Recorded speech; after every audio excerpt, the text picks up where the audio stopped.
Culture G, Cultivez votre curiosité. bonjour à tous, je vous propose de commencer cet épisode par une anecdote.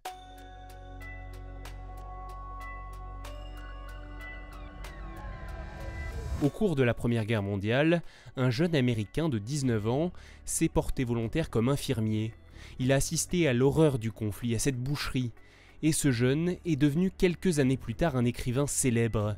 Il s'agit de Ernest Hemingway, et dans son livre L'adieu aux armes, il écrit « Je n'ai jamais aimé les mots de gloire ou de sacrifice.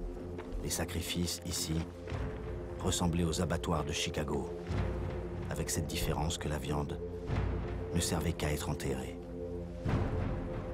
Il y avait beaucoup de mots qu'on ne pouvait plus tolérer, comme gloire, honneur, courage, devenus indécents. » À la fin de l'année 1917, les communistes prennent le pouvoir en Russie et ils retirent leur pays de la guerre. Les Allemands qui affrontaient les Russes sur le front de l'Est peuvent regrouper leurs forces à l'Ouest. Au prix d'un effort gigantesque et de centaines de milliers de vies, les Allemands lancent une offensive de la dernière chance.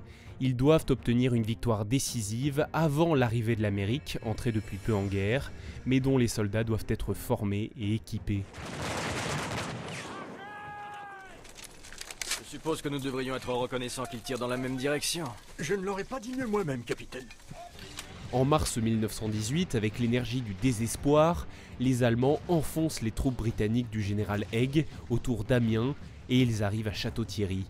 Dans cette ville de l'Aisne, ils peuvent bombarder Paris avec des canons longue portée. Face au danger imminent, Georges Clemenceau, alors à la tête du gouvernement français, obtient que le commandement des armées franco-anglaises soit désormais confié à un seul homme, le maréchal Ferdinand Foch. C'est lui qui coordonne désormais toutes les opérations. Les renforts américains, au même moment, commencent à arriver. Des millions de soldats décrits comme frais et souriants. C'est important la bonne humeur. Dans les mois qui suivent, les batailles se succèdent et les Alliés enchaînent les victoires décisives. Durant l'été 1918, les officiers allemands, dont le chef des armées, le maréchal Paul von Hindenburg, comprennent que la défaite est devenue inexorable. Les soldats allemands, de moins en moins nombreux, ne sont plus remplacés. Il y a une pénurie d'hommes et bientôt également des problèmes de ravitaillement de fournitures et de munitions. Ensuite, plus rien. En Allemagne, les grèves et les manifestations se multiplient. L'empereur Guillaume II, le Kaiser, nomme à la chancellerie le prince Maximilien de Bade. Mais avec les insurrections, l'Allemagne est à deux doigts de tomber dans une guerre civile. Le spectre d'une révolution communiste pousse alors le gouvernement, donc le nouveau chancelier impérial, à demander à Guillaume II d'abdiquer. Maximilien de Bade annonce même par anticipation son abdication, et le Kaiser renonce donc officiellement au trône le 9 novembre 1918.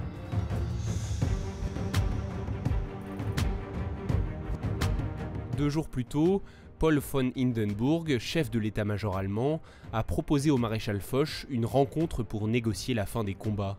Les délégations françaises et allemandes se retrouvent donc dans un wagon-restaurant, sur une voie de chemin de fer désaffectée près de Rotonde, au cœur de la forêt de Compiègne. Dans ce wagon, côté allemand, il y a le comte von Oberndorf, un diplomate, le général-major von Winterfeldt, représentant l'armée allemande, le capitaine de vaisseau Ranzelow, représentant de la marine, et cette délégation allemande est dirigée par Matthias Erzberger, un homme politique. Côté français, il y a bien sûr le maréchal Foch, secondé par le général Weygand, chef d'état-major, et également l'amiral baron Weymis, représentant britannique. Oh, my lord. Au moment où s'engagent les discussions dans la nuit du 8 novembre 1918, les combats continuent sur le front. Dans la voiture numéro 2419D, les négociations vont durer pendant 3 jours. Les Allemands, les vaincus, ne peuvent pas vraiment négocier. En fait, c'est le maréchal Foch qui impose ses conditions. L'armistice est signé à 5h10 le 11 novembre 1918 et le cessez-le-feu est effectif à 11h. Toutes les églises font sonner les cloches, on entend les clairons et les cris de joie. C'est la victoire, la fin de la pire des guerres.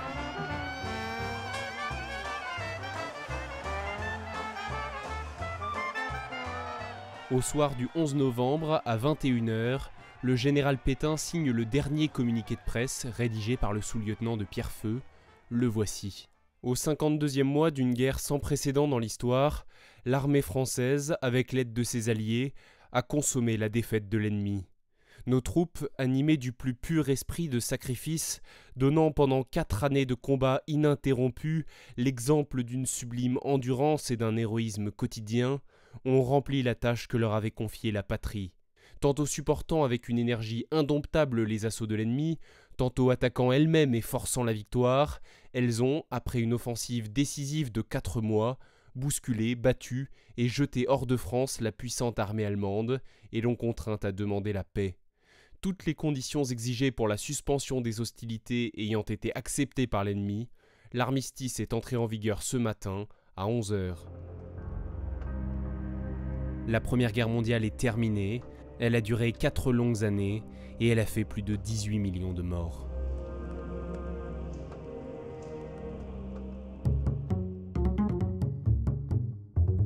Quelques mois plus tard, le 28 juin 1919, est signé le traité de paix, le traité de Versailles, qui fut l'une des causes de la Seconde Guerre mondiale. Je vous renvoie au précédent épisode de Culture G sur la SDN, la Société des Nations. Merci d'avoir écouté cet épisode, n'hésitez pas à vous abonner au podcast et à nous rejoindre sur les réseaux sociaux. On se retrouve dans une semaine pour un nouvel épisode de Culture G.